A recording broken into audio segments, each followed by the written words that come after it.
नाही म्हटलं तरी आमच्याबरोबर भरपूर स्कॅमच झाला असं म्हणा. कारण की आम्ही पॅकेज करून आलो तर हॉटेलचे फोटो वेगळे दाखवतात आणि इथं आले परिस्थिती खूप वेगळी होती ते. आणि शिवानी नावाची मुलगी आहे ना, आम्ही गुगलवरून तिच्याकडून पॅकेज मागून घेतलं होतं. तर पहिलं ते आम्हाला म्हणजे मॅडम असं आहे तसं आहे, पहिलं आम्हाला हॉटेल पहिलं चांगलं दिलं होतं. नंतर आमचं बुक केलं, नंतर म्हटली सॉल्ट आऊट झाले, तुम्ही दुसरीकडं बघा आणि असं तसं. मॅडम बीच बसलं हॉटेल खूप छान आहे असं तसं.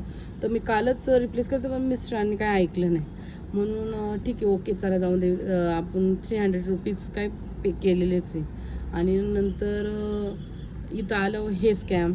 स्विमिंग पूल आहे तर इतका स्मेल करत होता. मीच काल क्लीन करायला लावलं त्यांना. तर म्हटलं मुलं खेळतात, मुलांसाठी तर पाहिजे, पण एवढं क्लीन करून घेतलं. आणि सर्विस पण एवढी व्यवस्थित देत नाही आहे. आणि शिवानी तर कालपासून कॉलच रिसीव नाही करीत. तर तिने काल आमच्याकडून हा सर असं आहे तसं आहे तुम्हाला पॅकेज. आणि काल क्रूजवर गेलं, काल आम्हाला क्रूजचं बुकिंग होतं, व्यवस्थित होतं, पिकअप करायला गाडी बस सगळं आलं होतं.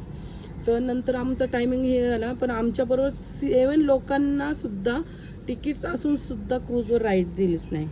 तर नंतर म्हणायला लागले तिकीट काउंटरवर तुम्ही रिप्लेस करा असं करा. नो म्हटलं. मग आम्ही आमच्या हॉटेल्सला वाल्याला हे केलं, तर त्याला खूप बोललो.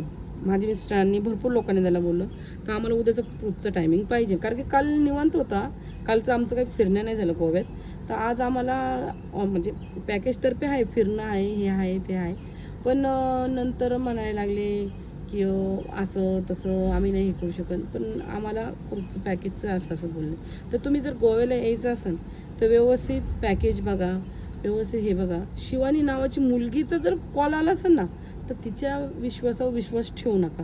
कारण की आमच्याबरोबर स्कॅम झाला, हे तुमच्याबरोबर स्कॅम नाही व्हावं मला असं वाटतं. आणि प्लीज खरंच गोव्याला येताना खूप चौकशी करून आणि खूप व्यवस्थित